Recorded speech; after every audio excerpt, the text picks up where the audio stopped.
ಪಠ್ಯಪುಸ್ತಕದ ದರ ಏರಿಕೆಯಿಂದ ಹಿಂದೆ ಸರಿದಿದೆ ಸರ್ಕಾರ. ಪಠ್ಯಪುಸ್ತಕದ ದರ ಏರಿಕೆಯ ನಿರ್ಧಾರವನ್ನ ರಾಜ್ಯ ಸರ್ಕಾರ ಕೈಗೊಂಡಿತ್ತಲ್ಲ, ಆ ಒಂದು ನಿರ್ಧಾರದಿಂದ ಈಗ ರಾಜ್ಯ ಸರ್ಕಾರ ಹಿಂದೆ ಸರಿದಿದೆ. 50% ದರ ಏರಿಸುವ ಪ್ರಸ್ತಾವನೆಯನ್ನ ರಾಜ್ಯ ಸರ್ಕಾರ ವಾಪಸ್ ಪಡ್ಕೊಂಡಿರುವಂಥದ್ದು. ಸರ್ಕಾರದ ವಿರುದ್ಧ ಖಾಸಗಿ ಶಾಲೆಗಳ ಒಕ್ಕೂಟ ಕಿಡಿಕಾರಿತ್ತು. ಕಳೆದ ವರ್ಷ 25% ದರ ಏರಿದ್ರು. ಅದಾದ ಮೇಲೆ ಈ ಬಾರಿಯೂ ಕೂಡ 50% ದರ ಏರಿಕೆ ಮಾಡ್ತೀವಿ ಅಂತ ಹೇಳ್ಕೊಂಡು ಪ್ರಸ್ತಾಪವನ್ನ ಇಟ್ಟಿದ್ರು.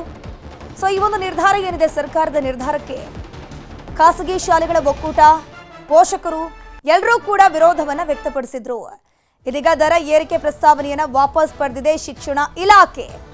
ಯಾಕಂದ್ರೆ ಕಳೆದ ವರ್ಷ 25%, ಈ ವರ್ಷ ಮತ್ತೆ 50% ಮಾಡ್ತೀವಿ ಅಂತ ಹೇಳಿದ್ರು. ಭಾರಿ ವಿರೋಧ ಕೂಡ ವ್ಯಕ್ತವಾಗಿತ್ತು. ಒಂದೊಳ್ಳೆಯ ಬೆಳವಣಿಗೆ ಇದು. ಸಿನಿಮೀರಾ ಸ್ಟೈಲಿಯಲ್ಲಿ ಲ್ಯಾಂಬೋರ್ಗಿನಿ ಕಾರನ್ನ ಡ್ರಿಫ್ಟಿಂಗ್ ಮಾಡಲಾಗಿತ್ತು. ಫಿಲ್ಮ್ ಸ್ಟೈಲ್ನಲ್ಲಿ ಲ್ಯಾಂಬೋರ್ಗಿನಿ ಕಾರನ್ನ ತೆಗೆದುಕೊಂಡು ಬಂದು ಮಧ್ಯ ರಸ್ತೆಯಲ್ಲಿ ಕಾರ್ ಡ್ರಿಫ್ಟಿಂಗ್ ಮಾಡಿದ್ರು. ಈ ವಿಡಿಯೋ ಭಾರಿ ವೈರಲ್ ಆಗಿತ್ತು ಬೆಂಗಳೂರಿನಲ್ಲಿ. ಲ್ಯಾಂಬೋರ್ಗಿನಿ ಡ್ರಿಫ್ಟಿಂಗ್ ಮಾಡಿದ್ ಯಾರು ಗೊತ್ತಾ ಹಾಗಾದ್ರೆ? ಮುತ್ತಪ್ಪ ರೈ ಪುತ್ರ ರಿಕ್ಕಿ ರೈ. ಈಗ ರಿಕ್ಕಿ ರೈ ವಿರುದ್ಧ ಕಾರು ಡ್ರಿಫ್ಟಿಂಗ್ ಆರೋಪ ಕೇಳಿ ಬರ್ತಾ ಇದೆ. ಅವರದ್ದೇ ಕಾರು ಅಂತ ಹೇಳಲಾಗ್ತಾ ಇದೆ. ನಿನ್ನೆ ಕುಂಬ್ಳೆ ಸರ್ಕಲ್ನಲ್ಲಿ ಡ್ರಿಫ್ಟಿಂಗ್ ಮಾಡಿದ್ದ ರಿಕ್ಕಿ ರೈ. ಕಬ್ಬನ್ ಪಾರ್ಕ್ ಸಂಚಾರಿ ಪೊಲೀಸರಿಂದ ಕಾರನ್ನ ಸದ್ಯಕ್ಕೆ ಸೀಸ್ ಮಾಡಲಾಗಿದೆ. KA05NR 0009 ನಂಬರ್ನ ಲ್ಯಾಂಬೋರ್ಗಿನಿ ಕಾರ್ ಇದಾಗಿತ್ತು. ರಿಕ್ಕಿ ರೈಗೆ ಈಗಾಗಲೇ ನೋಟಿಸ್ ಕೊಟ್ಟು ವಿಚಾರಣೆಗೆ ಹಾಜರಾಗೋಕೆ ಸೂಚನೆ ಕೊಡಲಾಗಿದೆ. ಕಾರ್ ನಂಬರ್ ಸಮೇತ RTOಗೆ ಪತ್ರ ಬರೆದಿದ್ದಾರೆ ಪೊಲೀಸರು. ಕಾರ್ನ ಡಾಕ್ಯುಮೆಂಟ್ಸ್ ಯಾರ ಹೆಸರಲ್ಲಿದೆ ಅಂತ ಪರಿಶೀಲನೆ ಮಾಡಲಾಗ್ತಿದೆ. ಮೇಲ್ನೋಟಕ್ಕಿದು ರಿಕ್ಕಿ ರೈ ಗಾಡಿ. ರಿಕ್ಕಿ ರೈಯೇ ಅಲ್ಲಿ ಕಾರನ್ನ ತೆಗೆದುಕೊಂಡು ಬಂದು ಡ್ರಿಫ್ಟಿಂಗ್ ಮಾಡಿದ್ರು. ಹೊಸ ಕಾರ್ ಬೇರೆ, ಅವರೇ ಡ್ರಿಫ್ಟಿಂಗ್ ಮಾಡಿದ್ರು. ರಿಕ್ಕಿ ರೈಗೆ ಇಲ್ಲಿ ಇನ್ವಾಲ್ವ್ ಆಗಿರೋದು ಅಂತ ಹೇಳ್ಕೊಂಡು ಮಾಹಿತಿ ಸಿಗ್ತಾ ಇದೆ. ಕಂಪ್ಲೇಂಟ್ ಆಗಿದೆ. ಕಾರ್ನ ನಂಬರ್ ಪ್ಲೇಟ್ ಕೂಡ ಸಿಕ್ಕಿದೆ.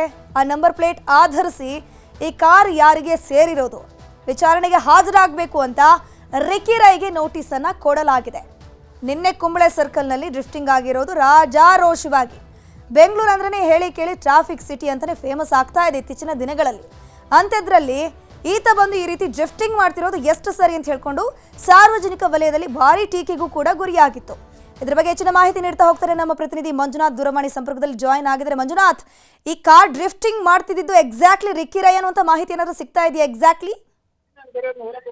ಖಂಡಿತವಾಗ್ಲೂ ಧನುಶ್ರೀ, ಯಾಕಂದ್ರೆ 2 ದಿನಗಳ ಹಿಂದೆ ಅನಿಲ್ ಕುಂಬ್ಳೆ ಸರ್ಕಲ್ ನಲ್ಲಿ ಐಷಾರಾಮಿ ಕಾರ್ ಒಂದು ಡ್ರಿಫ್ಟಿಂಗ್ ಮಾಡ್ತಿರುವಂತ ವಿಡಿಯೋ ಎಲ್ಲಾ ಕಡೆನೂ ಕೂಡ ವೈರಲ್ ಆಗಿತ್ತು. ಪೊಲೀಸರು ಇದನ್ನ ಬಹಳ ಸೀರಿಯಸ್ ಆಗ್ತಾ ಅಂತಾರೆ. ಯಾಕಂದ್ರೆ ಈ ರೀತಿಯಾಗಿ ಐಷಾರಾಮಿ ಕಾರ್ ಒಂದು ಡ್ರಿಫ್ಟಿಂಗ್ ಮಾಡುವಂತದ್ದು ಎಷ್ಟು ಮಟ್ಟಿಗೆ ಸರಿ ಅಂತ ಹೇಳ್ಬಿಟ್ಟು ಆ ಒಂದು ಕಾರನ್ನ ಪತ್ತೆ ಮಾಡುವಂತ ಒಂದು ಕೆಲಸನ ಮಾಡ್ತಾರೆ. ಅದರಲ್ಲೂ ಪ್ರಮುಖವಾಗಿ ಅನಿಲ್ ಕುಂಬ್ಳೆ ಸರ್ಕಲ್ ಆಗಿರ್ಬೋದು, ಬ್ರಿಗೇಡ್ ರೋಡ್ ಅಲ್ಲಿ ಆ ಒಂದು ಕಾರ್ ಎಲ್ಲೆಲ್ಲಿ ಸಂಚಾರ ಮಾಡಿತ್ತು ಅಲ್ಲಿರುವಂತಹ CC ಕ್ಯಾಮೆರಾಗಳ ದೃಶ್ಯಾವಳಿಗಳನ್ನ ಸಂಗ್ರಹ ಮಾಡ್ಕೊಂಡು ನೋಡಿದಂತಹ ವೇಳೆಯಲ್ಲಿ ರಿಕ್ಕಿ ರೈ ಒಂದು ಕಾರ್ ಇರುವಂತದ್ರ ಬಗ್ಗೆ ಪೊಲೀಸರಿಗೆ ಮಾಹಿತಿ ಸಿಕ್ಕಿತ್ತು.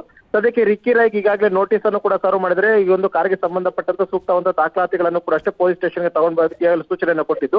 ಸದ್ಯಕ್ಕೆ ರಿಕ್ಕಿ ರೈಯಿಂದ ಯಾವುದೇ ರೀತಿಯಂತ ಪ್ರತಿಕ್ರಿಯೆ ಕೂಡ ಇಲ್ಲಿವರೆಗೂ ಬಂದಿಲ್ಲ. ಬದಲಾಗಿ ಅವರ ಅಡ್ವೊಕೇಟ್ ನ ಮುಖಾಂತರವಾಗಿ ಒಂದಷ್ಟು ದಾಖಲಾತಿಗಳನ್ನು ಒದಗಿಸುವುದಾಗಿ ಈಗಾಗಲೇ ರಿಕ್ಕಿ ರೈ ಕೂಡ ಅಷ್ಟೇ ಹೇಳಿರುವಂತಹದ್ದು. Dhanush, okay, thank you Manjunath ತಮ್ಮೆಲ್ಲ ಮಾಹಿತಿಗಾಗಿ.